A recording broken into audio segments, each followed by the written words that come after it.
911, your emergency. We have somebody that just came to our front door that's been shot in the head and needs an ambulance. It was 5 o'clock in the morning. Somebody kicked in the front door of the house. Inside, 3 young adults who shared the home.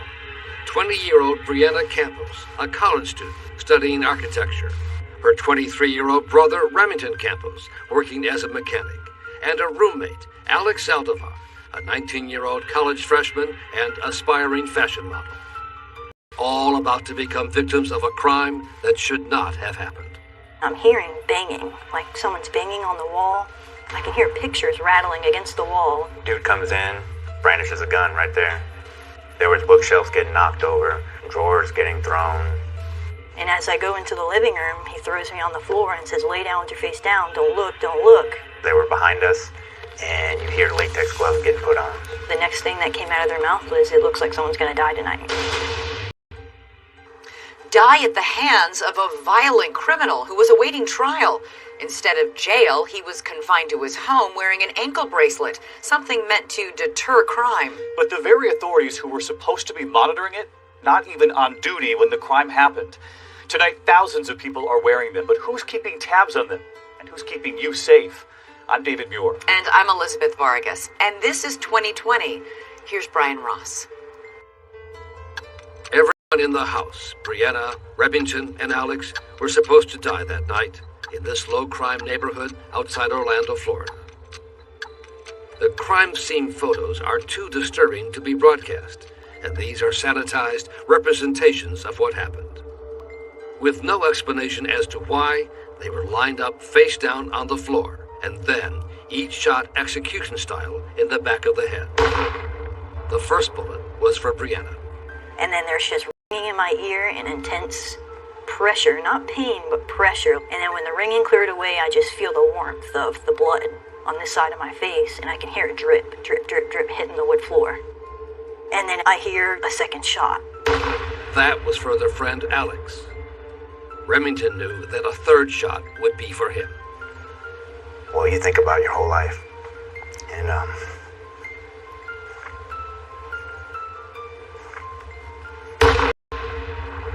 felt like a brick was dropped on my head, and I thought I was gonna die. And then somebody said, "Did you miss?" And I hear feet walk over to me, and I'm like, "Oh my God, they see me breathing." So I held my breath. I played dead until I heard the feet walk away. And finally I peeked up and looked, calling out to Alex and my brother. And finally my brother popped up. And I said, "We gotta go." They ran out the back door, raced through the yard to the neighbor's house, desperate to get help for their friend Alex, who was still on the floor, unresponsive. It was tough. Having to get up, leave Alex there to go get help, to hope the ambulance can bring him back. But we had to go.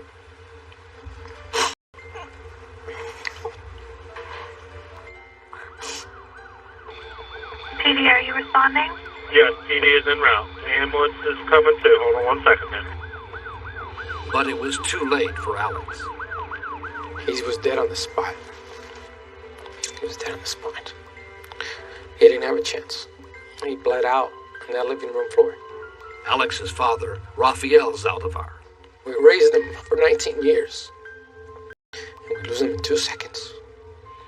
2 seconds. Somehow, Brianna and Remington survived the point-blank shots. It hit my skull, caused a fracture, and then it traveled and it popped down. How about you, Remington? Same thing. It traveled around the back of my skull and came out behind my ear. It was a miracle, doctors told them. And tonight, this brave brother and sister are using that gift of life to come forward on 2020 to help reveal the troubling story of how a career criminal was able to target them and kill their friend after being let out of jail and put on an ankle bracelet monitoring system that did not stop him. It could have been prevented. Just one of some 50 murders since 2012 that a nationwide 2020 investigation has discovered were committed, police say, by people ordered to wear ankle bracelets. They don't prevent crime, and they are not foolproof. Former New York City and Pennsylvania Corrections Commissioner Martin Horn. Some have said it offers a false sense of security. Absolutely, there's a false sense of security. In the case in Orlando, Brianna Campos had suspects in mind right away, even as she talked to the 911 dispatcher. And do you know who the people were that shot you guys? I can only think that they're probably linked to the people that robbed us last time. Okay. The last time was just 4 months earlier, when police arrested this man, 27-year-old Besmond Okafor, for tying up and robbing Brianna and Alex at the very same house, and they agreed to testify against him. I said 100% that's the man. Will you testify in the court? Yes, I will. Did you think that could be trouble? No, not at all. Devastating. He had built up enough of a criminal history that if found guilty of that offense from the original home invasion, he would have gone to prison for the rest of his life. At one point before the trial, Brianna says Okafor's mother even showed up at the house, trying to get her not to testify. She said she was willing to pay us money if we would drop these charges and not prosecute against her son. What'd you say to her? I asked her to leave my property or I'd call the police. Did you ever think, maybe I should just drop this whole thing? No. Alex's father says his son was just as determined to take the stand. I asked him about that. I go, do you want to do that? He goes, yeah. And I go, why? He goes, because I want to do the right thing. And both Alex and Brianna were confident Okafor could do them no harm, thinking he was securely behind bars while awaiting trial. He was in prison, to my knowledge, the entire time. Alex told me that they're in jail, they're not going to get out, bro. Okay, fine. So you thought, and he thought, they were locked up. Locked up. But that was not true. And on the night before Brianna and Alex were scheduled to testify, they had no reason to think he was heading to their house to silence them. Next, why was he free that night? And why were the people who were supposed to monitor him 24/7 at home in bed?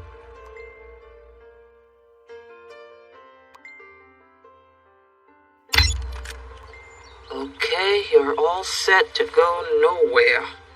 In the movies, as in the film Disturbia with Shia LaBeouf, people on house arrest with ankle bracelet tracking devices find the police racing to the scene when they go even a few feet over the line.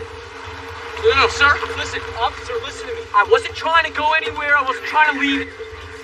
Get your hands behind your head.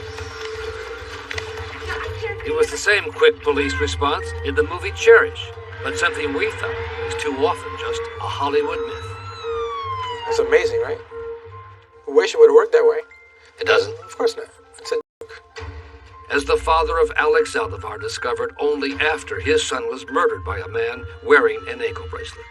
The killer set free on bail by a judge who trusted the device would keep a career criminal under house arrest.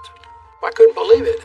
Not only did I have to deal with the execution of my son, then I found out he's wearing this device that should prevent him from leaving his home. And that's when I started my investigations into the ankle monitoring business.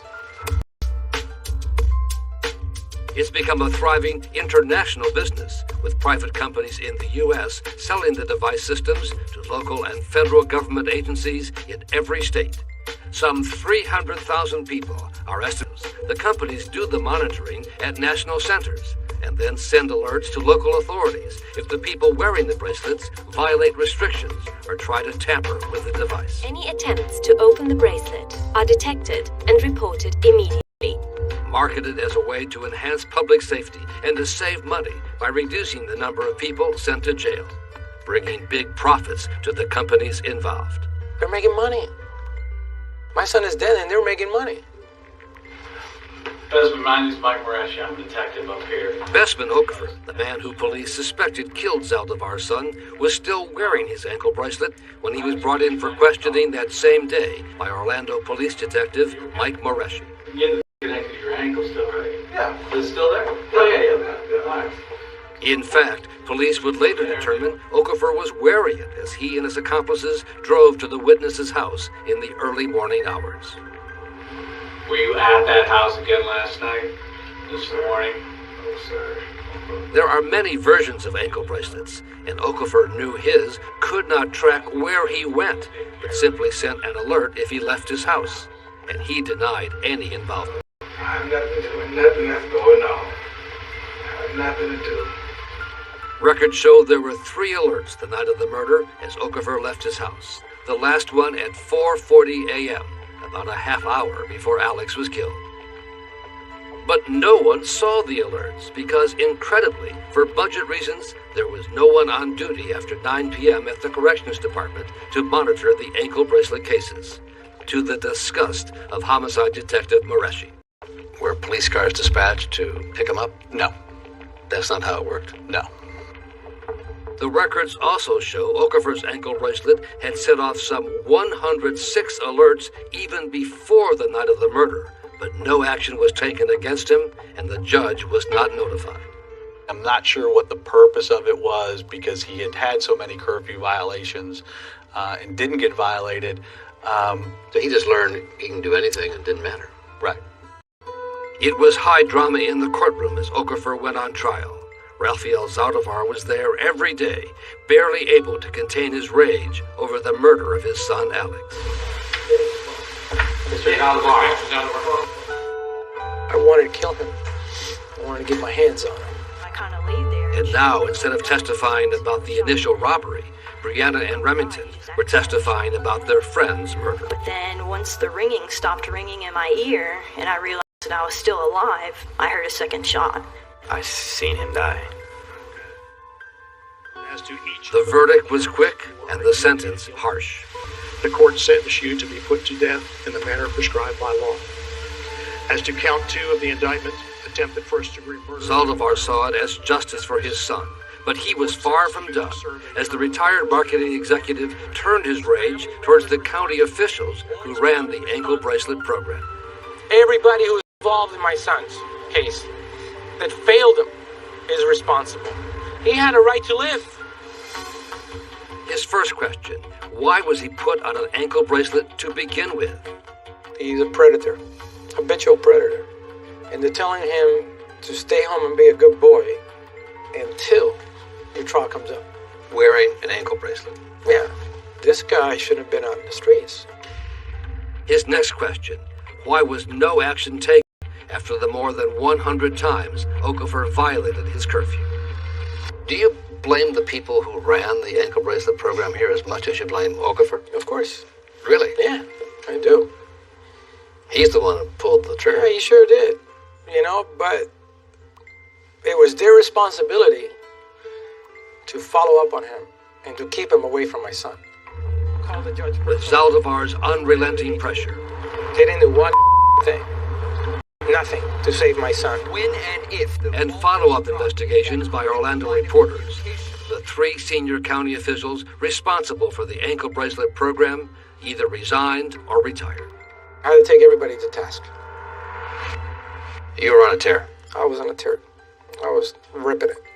I received this tracker, and I just want to show you guys how to remove it. Recently, I came into possession of an ankle monitor. I just found it. And then Zaldivar made a startling discovery on YouTube. All kinds of videos from all kinds of people, supposedly showing how to get an ankle bracelet off. Put the foot in the freezer and try to close the door. You're going to scrape off some of the rubber on one side. You can use a nail clipper. That thing in the back. Watch this. Oh, it's getting cold. You're going to cut right here.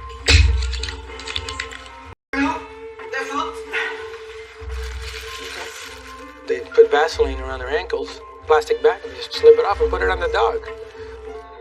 Even though the bracelets have been upgraded over time, we're only showing a small part of the process. In the criminal world, they know the limitations of these devices far better than you or I ever will. And it's a struggle to stay one step ahead of them. Just run outside and enjoy your free time.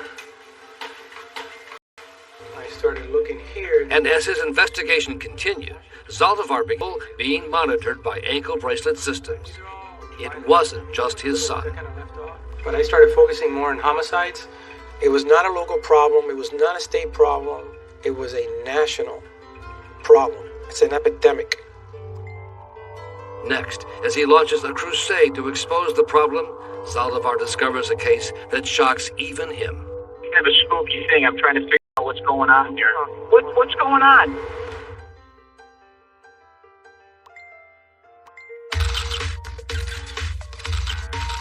For some celebrities, it's like a fashion accessory, something to show off to the paparazzi. The bad boys and bad girls of the tabloids, actors Lindsay Lohan, Michelle Rodriguez, Teresa from the New Jersey Housewives, rapper Eve, comedian Andy Dick, all ordered to wear an ankle bracelet to monitor the location, or in some cases, alcohol use. Along with Martha Stewart, Tracy Morgan, and the famous for being infamous Paris Hilton. Perfect candidates all, hardly risks to the public. In the beginning, it started like that, and then it progressed. Progressed, discovered Rafael Zaldivar, to include individuals who are hardly low risk, in an effort to keep down the cost of putting so many people behind bars. They give them to child molesters. Child molesters.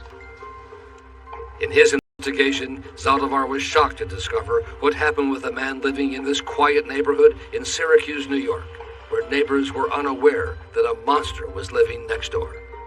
He is the embodiment of evil. The embodiment of evil. His whole life, he's committed actions that make him evil.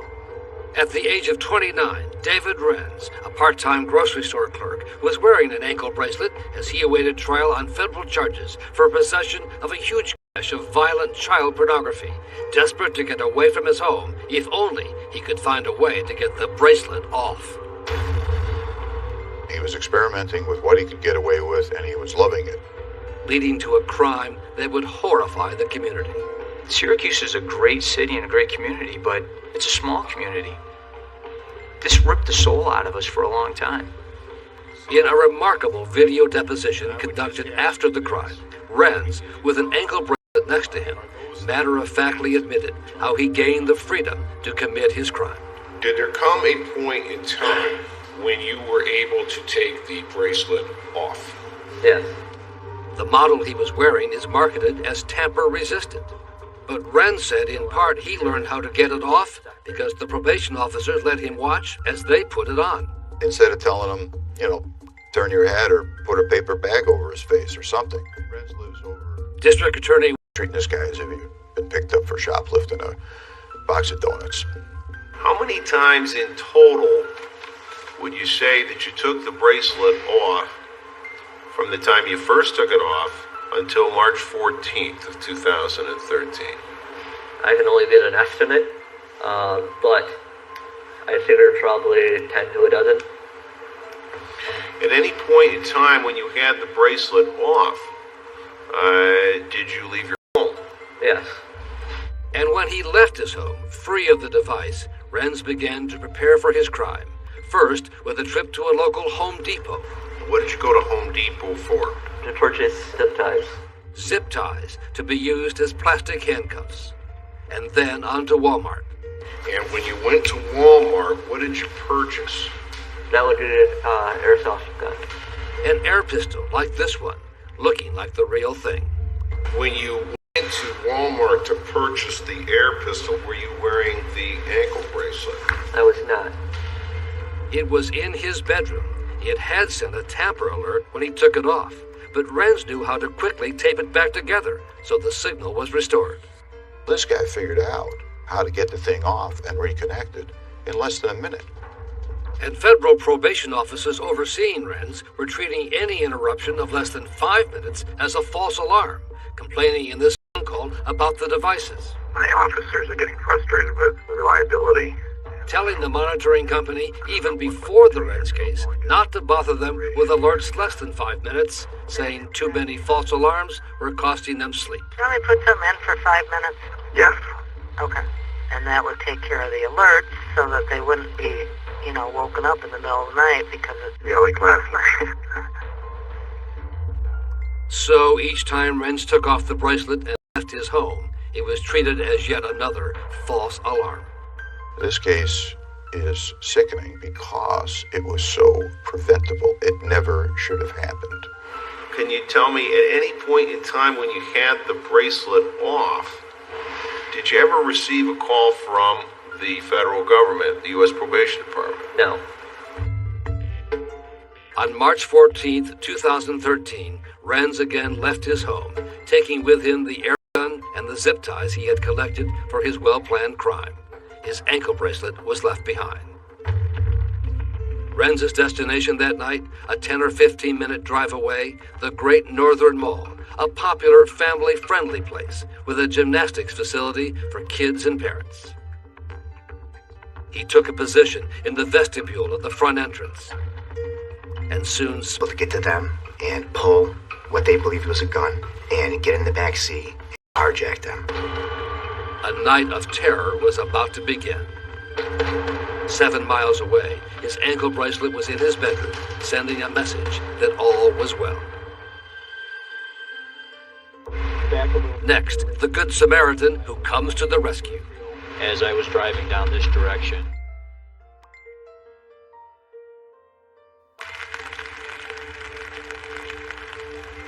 it was a dark, cold, inclement night.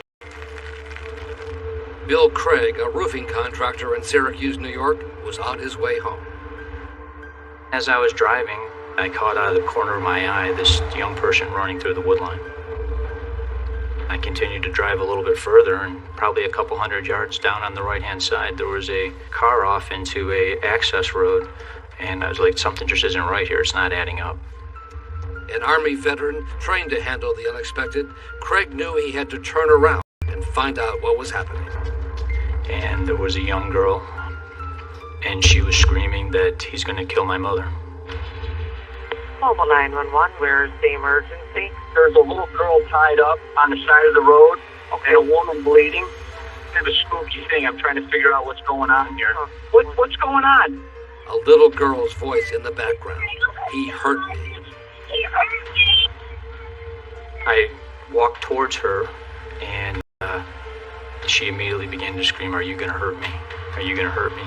No, look, I'm not going to hurt you. I'm out 911, okay, honey? I gave her my jacket. I put her in the back seat. She had her hands behind her back with zip ties. We're not leaving your mom. I want you to get warm, honey. What's your mommy's name? Lori Bresnahan? Lori Bresnahan, a devoted single mom. She was wonderful. Very, very big heart, very giving person. Always very involved in her church. Librarian in 3 different school districts. Once she adopted her daughter. Her daughter was her whole life. You could see it when Lori would talk about her. Her eyes would light up, and when her daughter would look at Lori, the same thing. Just the pride and the love that, yeah. After being carjacked at the shopping mall with her daughter, Lori had been ordered to drive to a darkened, deserted area. He tries to strangle her with the zip ties, and the zip ties keep on breaking. New York State Police investigator Todd Grant. Lori, God bless her soul, is able to yell out, run, and get away. I'm going to check right now. She had been repeatedly stabbed and was bleeding heavily. She was in bad shape. Real bad shape. Nothing I could do for her except keep her comfortable. Keep leaving for me, sweetie. You're doing super, okay? At this point, police had no idea who was responsible. No idea that a man who was supposed to be confined to his home, wearing an ankle bracelet as he awaited trial on child pornography charges, was actually on the loose, the bracelet left behind. It's our belief that he was intending to kill both Lori and the 10-year-old. The 911 dispatcher asked Craig to get a description of the attacker from the little girl. You're doing really good, sweetie. I want you to go slow. Was he white? Was he black?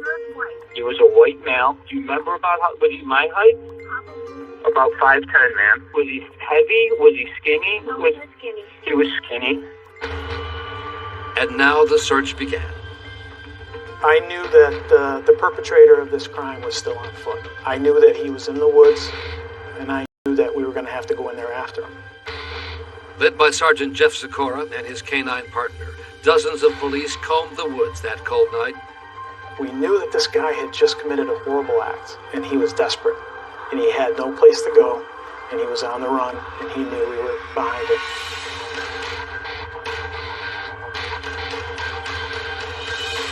As the search was underway, word came about the fate of Lori Bresnahan. She didn't make it. No, sir. No. Lori, I think, continued to fight to her very last breath to make sure that her daughter was going to be safe, and she succeeded. I told her that I would promise that nothing would ever happen to her again. 4 hours later, David Renz was in custody. I knew that we had just caught a true monster. And then the added outrage, as police discovered he was supposed to be at home wearing an ankle bracelet meant to protect the public from a man like this. Had we not caught him that night, he would have gotten home. Had he gotten home, he would have had the perfect alibi. Because his bracelet was left at home, he would have had the perfect alibi. For the Good Samaritan Bill Craig, first on the scene, it was a night that would change his life, vowing to honor the memory of Lori Bresnahan and to find out for her daughter what went wrong. I say Lori deserves it. What happened in upstate New York doesn't happen anyplace else. But it has, and it does. Next, police in hot pursuit. The story behind this car chase.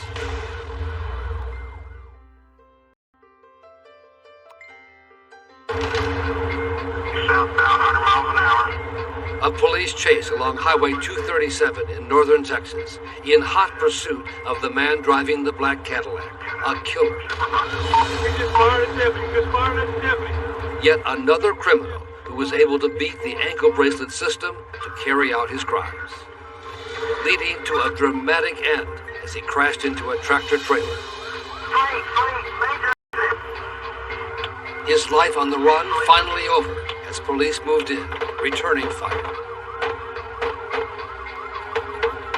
The man they finally stopped was Evan Ebel, recently released from prison in Colorado, who had cut off his ankle bracelet.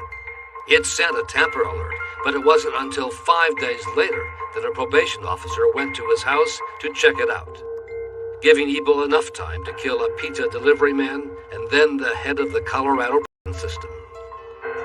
Those 2 murders in Colorado are among the some 50 murders since 2012 that a 2020 investigation found were committed, police say, by people being electronically monitored. I suspect there are more that you don't even know about. From your point of view, there's no way this should be used for anyone who poses a risk to the public. None whatsoever. That's right.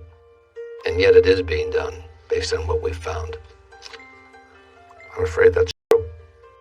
Among the 50 cases we documented, one just this week, a Baltimore County police officer killed, authorities say, when she was run over by a teenage burglary suspect she was trying to stop.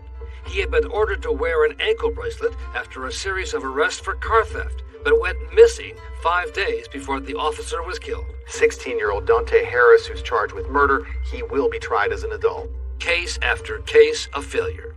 After cutting off their GPS ankle bracelets, Presley also had an ankle bracelet. The court ordered Madonna McGuire's husband to wear an ankle monitor and stay away from her. In one case in Washington, officers actually put the ankle bracelet on a defendant's artificial leg, which police say he took off and put on a spare to go kill his victim. He is awaiting trial. This is not a shortcut, and it's not a sound way of saving money. Introducing BI Analytics. The biggest of the ankle bracelet companies is called BI, a division of a corporation that runs private prisons.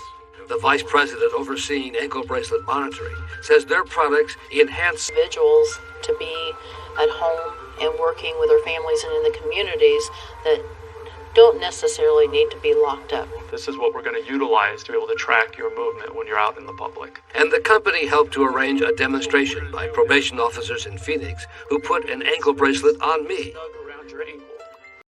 Once I went outside our restricted area. Oh, there's you can hear that sound right there. The bracelet sent a signal to the BI monitoring center, and the device issued an audio alert. Entering an exclusion zone. Leave now. Officers here say the key is having enough local staff to quickly respond at any hour.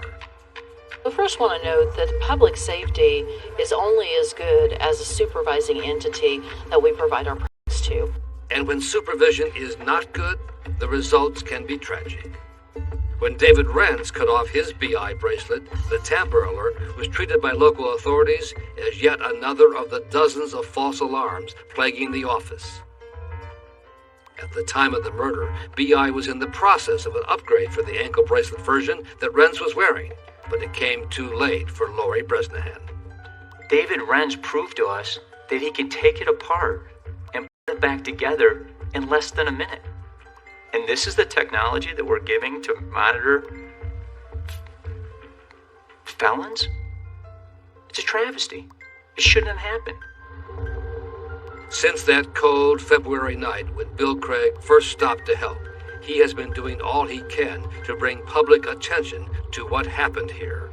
I would never forgive myself if I sat on my couch and saw this happening someplace else without trying to do something. That's been the mission of Raphael Zaldivar, too, in the wake of his son's death. Should anyone put any faith at all in these ankle bracelets? Zero. Absolutely zero. But until now, no one in Washington has kept track of all the crimes committed or has been paying much attention to the problem. Last week, that began to change as Bill Craig from Syracuse and Raphael Zaldivar from Orlando met up for the first time, teaming up in Washington to carry out their shared mission. They met with their local members of Congress, the staff of the Senate Judiciary Committee, and Congressman Eric Swalwell, a former prosecutor and a Democrat on the House Judiciary Committee. I'm sorry you're here for this, but I'm glad you are. I'm moved by the passion of Mr. Zaldivar and Mr. Clegg, two people who have tragically seen what can happen when this goes wrong. Is this your son? Yeah, that's our son, Alex. If so many people were killed over the past few years, that means we've gotten something wrong in who we are allowing. Wearing an ankle bracelet will get a new hearing later this year on his death sentence. Brianna Campos and her brother Remington say they are more than ready to testify against him again. Waiting for a call. Yeah. It's gotta get done either way. For Alex. Raphael Zaldivar will be in court too, still pushing both for justice for Alex and a change in the way ankle bracelets are used in this country. A vow he says he made to his son on the day he died. I told him, someday you're going to be in 2020. And here we are. That was my mission. To make sure it doesn't happen again. Just as I promised. Forever in our hearts. A man with a mission. We can report tonight that the little girl is with family and doing well. And we are so glad to hear that. When we come back here tonight, we're going to switch gears because I have a very personal note about my friend and partner, Elizabeth.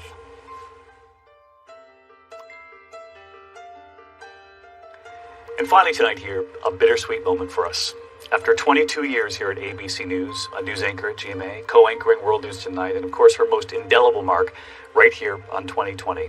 Tonight, Elizabeth is about to start an incredible new chapter. And at home, I know you're going to feel just as I do about this because Elizabeth has guided us through so many important moments. From 9/11 taking over where Peter Jennings left off in that chair, to Hurricane Katrina, where we were on the ground together. That's right, for an entire week anchoring. I was in Mississippi, you were in New Orleans. We've done so much together, and I've been able and privileged to work through so many incredibly big breaking news stories and really important personal stories that we've done here on 2020. And I'm very grateful for all the opportunity I've had here and to work with all the people whom I call not just colleagues, but friends.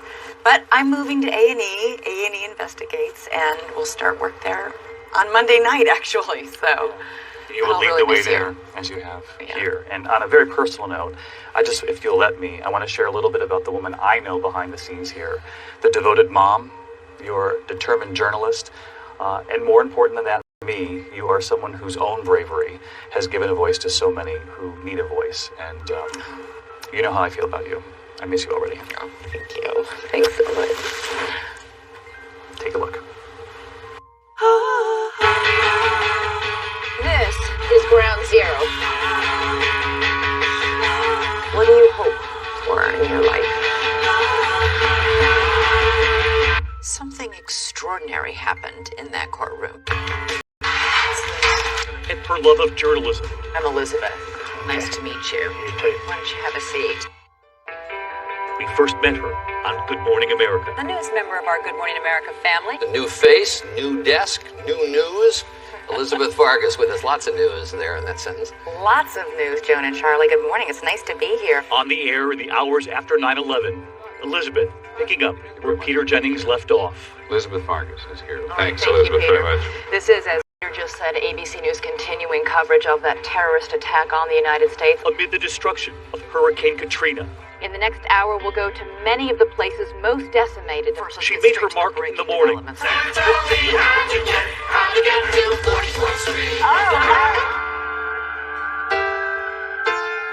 at night, she would co-anchor World News Tonight with Bob Woodruff. Our mission at World News Tonight? To deliver the world's news straight to you. And help make a difference in your world. Out in the streets today. Covering the Iraqi elections. Interviewing President Bush from the White House. Thank you. So obviously this is the wash, and this is where they cook. Yeah. But along the way, her most indelible mark has been on this program, 2020, where Barbara Walters passed the torch. She is the only woman other than Barbara to co-anchor this program in its 40-year run. A hallmark of her reporting, her connection with children. Oh, she's so beautiful. There were the children held hostage in a school in Beslan, Russia. They watched as more than 300 adults and children were killed around them. What do you say to each other during these 3 days to comfort each other? I said they're going to let us go soon. How about you boys? We say to each other that everything was going to have a good ending. There were the Wolfpack brothers who spent nearly their entire lives locked away by their father from the outside world. You've seen over 10,000 movies? At least. Wolfpack, meet Robert De Niro. And it was Elizabeth who introduced us all to this remarkable little boy, born with a rare craniofacial difference. I'm curious, when you realized, hey, my face is different from other people's faces. When the first kid called Monster. The kid called you a monster? Yeah. Why do you think kids do that? Why do you think they say mean things to kids who look different?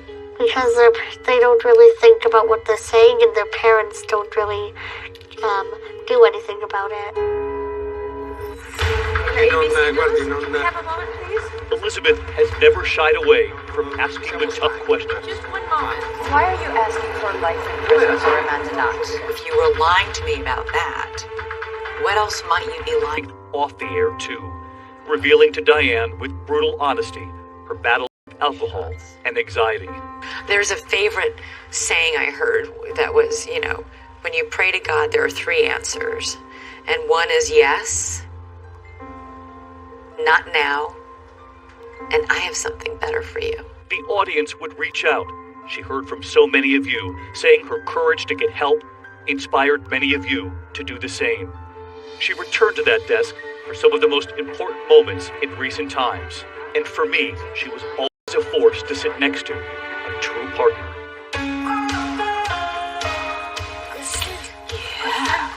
Hi, Munchkin. Hello.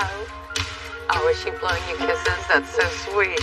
And as Elizabeth now embarks on her newest chapter, reporting breakthrough hours for A&E, we salute her, her strength, her courage to open up, and always her love of journalism. You clearly love your country.